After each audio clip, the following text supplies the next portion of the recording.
it shifted from I'm stuck, there are no options to, oh, wait, there's options. I don't want those options. And that is a power where I can get in the car and leave. Nobody is stopping me. I'm not chained here. In this episode, we'll be talking about the decision to be unstuck, completely moving to another state, and the navigation of the unpredictable living situation. We'll dive right into Landy Peek's courageous story, moving her whole family, including her chickens, dogs, and cats, and what to do day by day until everything is solidified. Be sure to listen in to hear all the details. Hello, my wonderful beasties. Welcome to the Courageous Inner Beast. I'm Tina, your host. And here we have Landy Peek, who is on here and just being with us. Landy, would you like to introduce yourself? Yes, thank you for having me. So I'm Landy Peek. I'm a growth mindset coach, an occupational therapist, and a somatic experiencing therapist. I'm also a mom of two. I live in Colorado in the US and adore going out and hiking and also watching my backyard chickens. So we've got a lot of variety there. Oh, that's so cool. Like the variety of chickens. So let's moving forward, like what is one courageous story that you like to share with our listeners today? Yeah, so I was really thinking about this, and I think one that will resonate with a lot of people was around me seeing and taking responsibility for my life. And so my husband has a career that bounces, and we have moved following his career for years. And we ended up in a place that I did not love and was not great for the entire family. And while he wanted to move, he really saw he had to follow his job at the time. And that's the only way that we could move. And I bought that hook, line, and sinker. And we stayed there for 6 years, not happy. And it wasn't until I was doing some of my inner growth work that I came across a thing that talked about taking responsibility for your life. And everything in your life is your responsibility. I was like, oh my gosh. I mean, it hit. I can remember the minute that I heard this was on a podcast. And I was like mowing the lawn with my 2-year-old in a backpack on my back. And I'm listening to the podcast. And it was like, I stopped the lawnmower and I'm like, holy moly. Like if I have the responsibility for everything in my life, that means I have the responsibility and the possibility and choice to move. And it was like light bulbs going off in my head. And we had been so stuck, and like, he's unhappy, I'm unhappy, kids are unhappy. And it was like, there was nowhere we could go until this moment. And I thought like, okay, so what does this mean? If I take responsibility, what does this mean? And I thought I was a really responsible person. I had my own business. I had I was taking care of kids. They were, thriving. I have pets. Like nothing is like falling off. I'm pretty responsible, but I wasn't responsible in every aspect of my life because I wasn't seeing how I could change where I was living. I'd given that responsibility to my partner. Here it is. You're the one that has the sole thing. And so he came home from work that day and I'm like, okay, we're moving. And of course that explodes because he's like, what does that mean? Like, you and the kids are moving because I have a job here. Are we getting a divorce? Like, what does that mean? And my head hadn't gone there at all. I'm just like, I'm done. I'm taking responsibility. We are moving. I know this is a big thing. We're moving. And then as we talked and those questions came up, I was like, oh, wait, no, divorce was never on the table. Like that wasn't in my thing. Like we're like married, like we're good. Like we're good. Right. We're just yes. But I'm like, okay, but we have to have this, we have to move. And so it really brought up a lot of tough conversations where we did sit and think like, how can this happen? If he is tied to this job, how can I get out of the place that we don't want, that I really don't want to be in? How can I shift out of that and maintain my marriage? And what do I do about my kids? And what do I do about my business? And so it sent us into a huge upheaval for several months as we're trying to figure out like, but I stayed firm. I'm moving. I'm taking responsibility for my happiness and I'm moving. And so as I just kept, this is it. We're coming back to this. Would this idea work? Yes or no? But I'm moving. And as we shifted in and played around, what happened was we both started getting more creative. And so you start seeing different things in different ways when it's like, okay, this is everything is my responsibility. Everything is my choice here. So I am choosing to stay here in this moment, which gave me freedom because it was now my choice. Because I saw I could get up, get in the car, and go live somewhere different.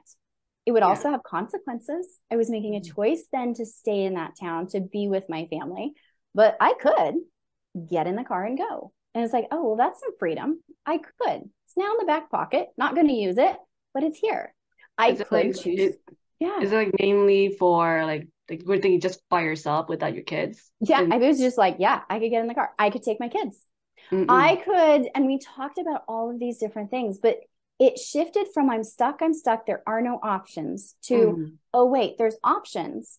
I don't want those options. And that is a power where I can get in the car and leave. Nobody is stopping me. I'm not chained here. I have the physical ability to get in the car and leave. Yes. I could go stay with my parents. I don't want to do that, but I could do that. And so instead of having this stuckness that I just couldn't get past, that I was like, okay, my business is not thriving, my kids aren't thriving, I'm not thriving. Like here I'm stuck and I couldn't see. It was like being in a black corner and you can't see out. There's no way out. To somebody turning the light on and going, oh, okay, there's a bunch of ways out. I don't necessarily want to do them all, but there's a bunch of ways out, which shifted our energy in a really big way. So we talked about, do I and the kids move somewhere within commuting distance? So we lived in a really rural town. So do we move to a bigger town that's about 3 hours away so that we could still commute back and forth on weekends, but I could be out? Do we, my husband quit his job and I go try to get a different job that I could then be the breadwinner. So we talked about so many different possibilities. And what it came down to is my husband also got creative. And so where he was like, I have to be tied to this job because this is the job that I've had for the last however many years. He opened up and said, oh, what if I did this? And he ended up changing careers, which was really cool. Still same main mode, changing companies, I guess is better. But the kids and I ended up heading off to Colorado. And we were lived apart for about 5 months with a conscious choice of it gets us there. We have a school-aged daughter, so we wanted to get her, early enough in that she transferred in the summer and not during the school year. But we looked at, okay, this is a sacrifice that we're willing to make. And as we stepped into this and we decided, okay, the kids and I are going to move, he had the interview for the job, but he didn't have the job. So there was a lot of faith in he's going to get this. And we are all going to happily live, in Colorado. But there was a lot of fear in that. But it really was coming into, because we took responsibility, we started making conscious choices, which was so cool because then you had power. And we sold our house. And we were going to buy another house and it fell through. And so then we had this temporary space of the summer where we had no housing. My God. And I have 2 dogs, 2 giant dogs, Great Dane mixes, 2 cats, 2 kids. And at the time we had 4 chickens. So finding a rental for that crew was quite challenging. And we had to do some shuffling. The chickens ended up going to a friend because you can't find a rental with chickens. Yes. But the rest of us we found, and we did some temporary housing and we did some Airbnbs all through the summer. And it was that summer was about every 2 weeks, I was looking to find new housing because I could Airbnb it. And I was very fortunate that we were in the financial space that we could Airbnb it because that's not cheap. We could Airbnb. We stayed with family. We stayed in our family cabin. It was an adventurous summer, but it got us to Colorado. And then my husband got the job like we'd kind of manifested and planned and hoped, and we were all able to come together. And it's been really incredible move because now I'm thriving, he's thriving, my kids are thriving because we're in a space that has a lot of energy. But we're also looking at our inner identity shifted because we took responsibility. So now anything that we're looking in our life, it's like a conscious choice. Do I want to do this? I no longer come up against that stuck feeling. And I think that is huge for people because so many of us get stuck. And when you look at it, okay, I'm not stuck. I'm choosing, and there's a lot of choices, but I have that choice to be where I am, or I have that choice to leave. Both of them have consequences. I just get to choose which is like the one I want to deal with the least. And then I'm going to choose that consequence. Yeah. Yeah.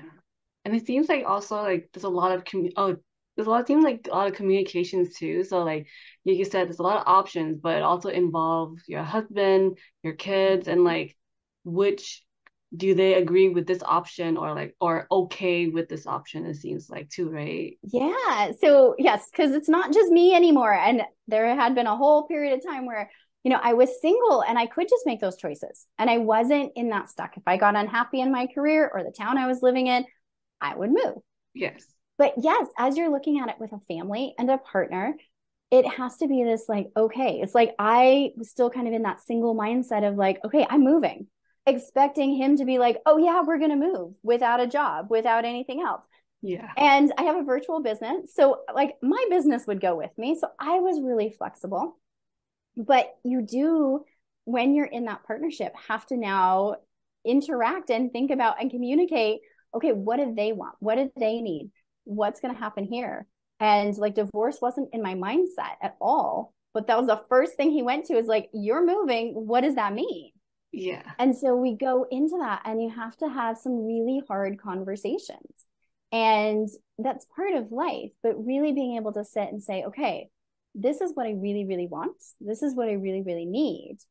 Here are a bunch of options. Now, if none of those work in the way that we want, what else can we do? Yeah. And that's really key, is just to open that creativity, turn into the imagination, say, okay, what else could we do? And it's a question I kept asking.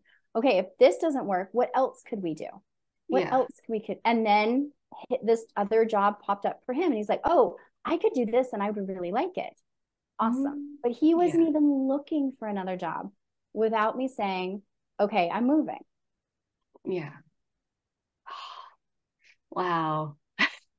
Thank you for sharing, Landy. I really appreciate it. Absolutely. I mean, like you said, there's a lot of loopholes that you had to like, a lot of obstacles and just figuring out, because like you said, like it's not, even though you want to move, it's like, okay, we need to keep like, because your kids aren't thriving, you're not thriving, your husband's not thriving, your partnership, and then everything is just, what can we do so all of us can thrive? And going through the obstacles of like you said, we in Colorado, you have to go through many different kinds of housing and lodging, like Airbnb, your parents' cabin, and then going back to Airbnb again, and also leaving your chickens to someone else because they can't follow you to get the chickens. And so, it just, that's a lot of like transitioning and change, and a lot of change between that too. A lot of change. And one of, I think, the biggest challenges as a mom was trying to keep this feeling safe and supportive for my kids. So it got to be a fun adventure and didn't get to be this huge stress, because we did have to spend time away from their dad, which was hard. He was really amazing at coming up every weekend to be able to see us. But there was still, it was like an 8-hour drive for him. It was a huge commitment to drive every weekend. Yeah. And so there was a lot of sacrifice, but there was a lot of, this is the good for us in the long run. And how can we make this fun and supportive? And we got to be creative. And the kids will look back and have this really fun, and they look back at that summer now. And it was a fun summer.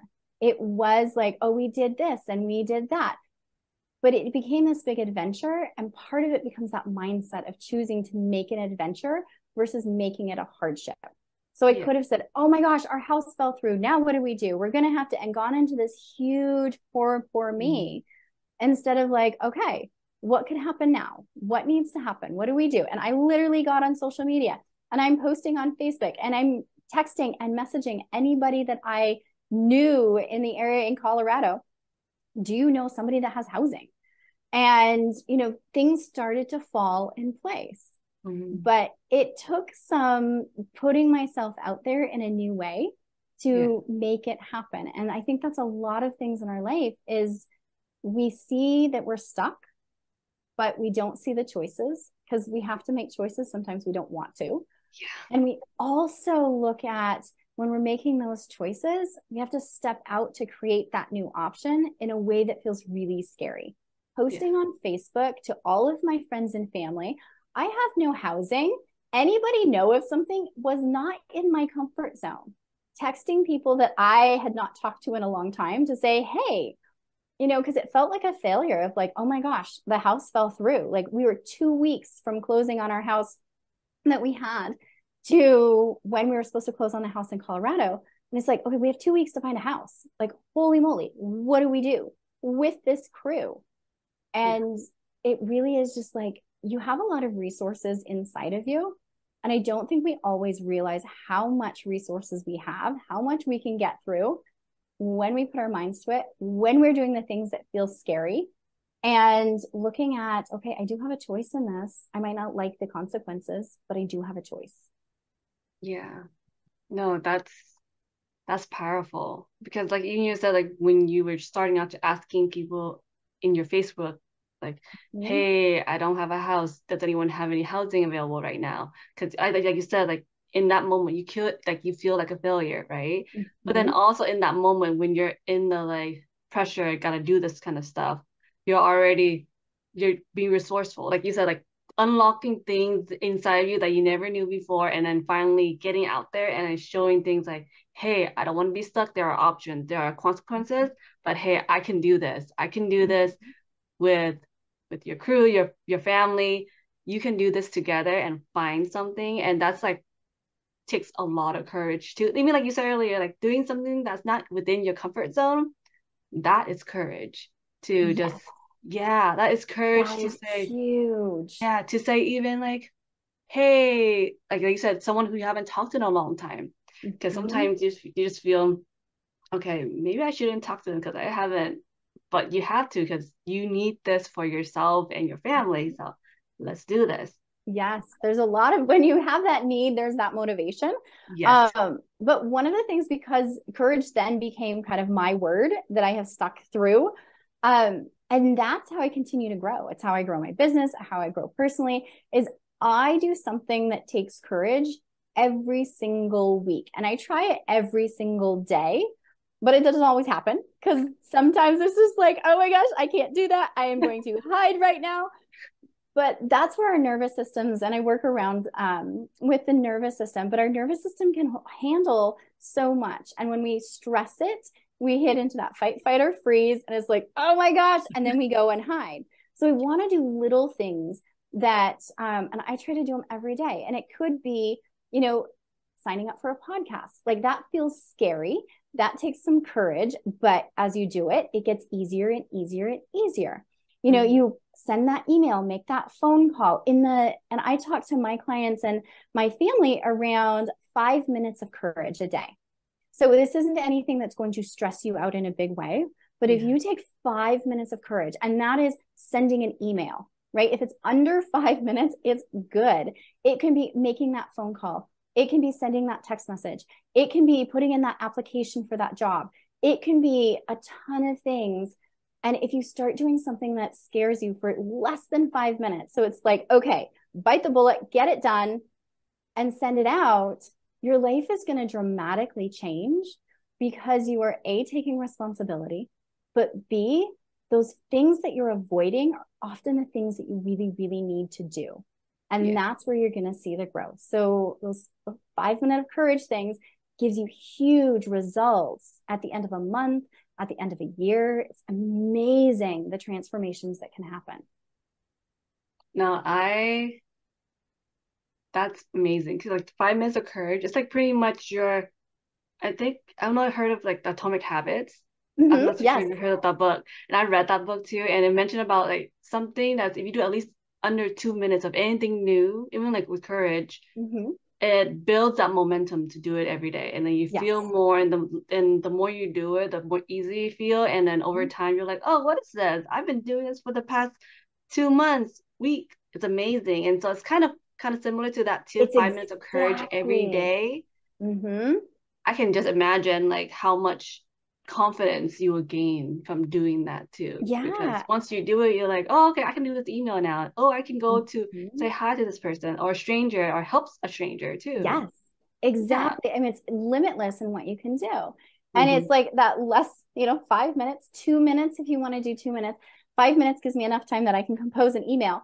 But it's really allowing your nervous system to expand to support a bigger capacity in really small, small bites. So our nervous system is that fight or flight.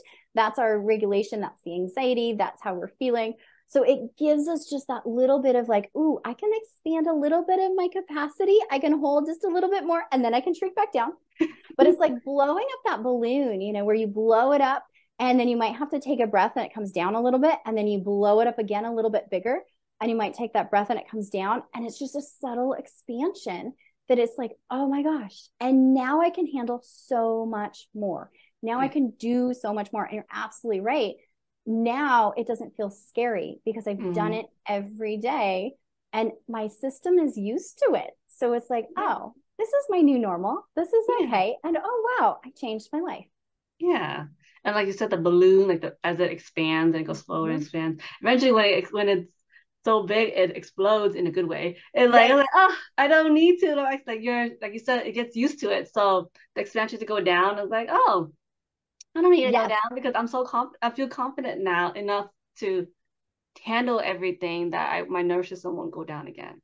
Because you absolutely. And even if you do have, and I love that explode in a good way, but it is that it's like, oh, I don't have to have these boundaries anymore. I can mm, hold this. I can handle this. The balloon is that container that you're, excuse me, that you're keeping it in. But you don't always have to have these boundaries. We need boundaries, but you don't always have to have it around that specific task. Like I don't have to be afraid to send emails. And I know in my business, the first time I was like, I'm going to be bothersome to people if I send emails out and then, oh my gosh, I remember my business coach saying, send them every day. And I'm like, what? No way. People are going to totally unsubscribe and hate me for that. No, they don't. I send emails out every day to my list now, and I get a lot of great feedback. But it took doing a little bit of like, okay, I'm going to send once a month and that feels scary. Now I'm going to send once a week and that feels scary. But I've increased that capacity and now I'm going to send every day. And guess what? It doesn't feel scary. And we're the same way. So we do need boundaries in life, but we don't necessarily need the restrictive things around certain tasks. yeah, yeah. And no, yeah, definitely like what you said about the emails. Once you get used to it, there's not much restriction in your body anymore to like feel scared anymore. And you're just like, okay, I Right. got this. I can I've do this. got this. Yes, I've Yeah. got this. I can do this. And that's kind of where we want to be in that flow of Yeah. I've got this. I can do this. And yeah, it might feel scary and intimidating, but we still come back to I've got this. Yeah.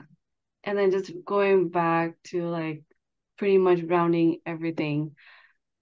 If you were to like, how did you feel? I'm curious to like, how did the first feeling when the shift, things that didn't go your way, what was like, what was your first plan of action?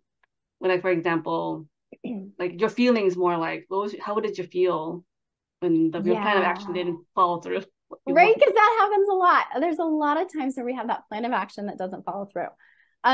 So there were times where I would push really big and then have the oh my gosh. And then I withdraw back into myself in my little hole and I'm gonna pop out and watch whatever, my favorite program is or read a book and not it just ignore the rest of the world Yeah. because I push too big. And so that tends to be my MO is when I'm gonna like throw myself out in a big way and then have that panic attack that's going to come back and like, oh my gosh, what I do? What are people going to say? What are they going to think? Yeah. So I really had to work on regulating that so that I do, and that's probably where some of that 5 minutes came from. I did some things of courage, but I didn't overwhelm my system and then have that rebound. But we do have that anxiety. I have a coaching client who just shared yesterday. She just did a really big public speech and it was phenomenal. It went really, really well. And she's leaving the building. And she said, I had this huge surge of anxiety. And she's like, Landy, I heard your voice in my head. And she said, I thought, okay, pause. And she said, I paused in the doorway and asked myself, what is this? And I think that's the huge thing with our feelings is like we have this sensation in our body and we try to tamp it down or push through it or ignore it.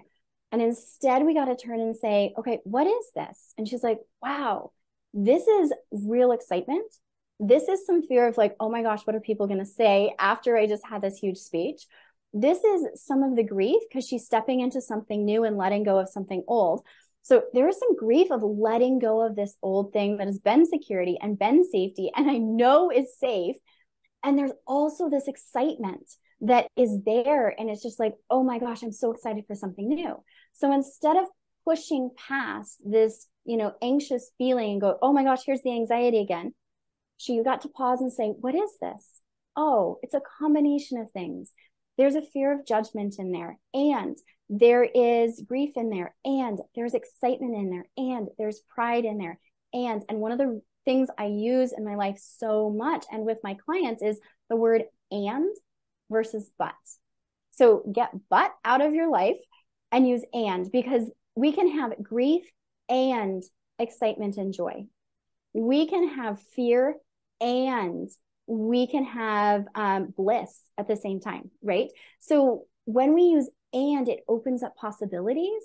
And so I would sit and go, I want to move and I don't know how. But if I said, I want to move, but I don't know how, it's like you can just feel the energy drain and be like, nope, there's no options. Yeah. But I want to move and I don't know how opens up, well, okay, well, then how can I have it? What can happen? What needs to happen?